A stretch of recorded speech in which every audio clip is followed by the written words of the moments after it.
গুরু দুটি অক্ষরের একটি শব্দ, যা ব্রহ্মপ্রাপ্তির উপায়।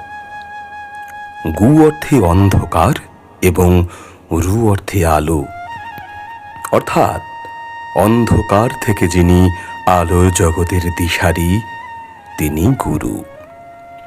তবে গুরু কে? তিনি কি নরদেহধারী কোনো মানুষ? না, গুরু হলেন এক বিশেষ জ্ঞান, যে জ্ঞান আমাদের ব্রহ্মপ্রাপ্তির পথ প্রস্তুত করে, যে জ্ঞান আমাদের ব্রহ্ম সাধনায় নিয়োজিত করে এবং যে জ্ঞান সর্বশেষে আমাদের ব্রহ্মে লীন হতে সাহায্য করে। তাই গুরু ব্রহ্মা, বিষ্ণু ও মহেশ্বরের সমতুল্য।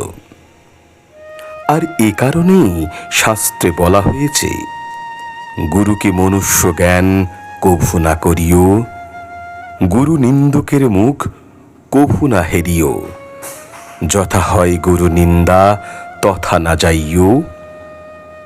তাই সকলের গুরুর প্রতি অহৈতুকী ভক্তি শ্রদ্ধার উদয় হোক, এই কামনা করি।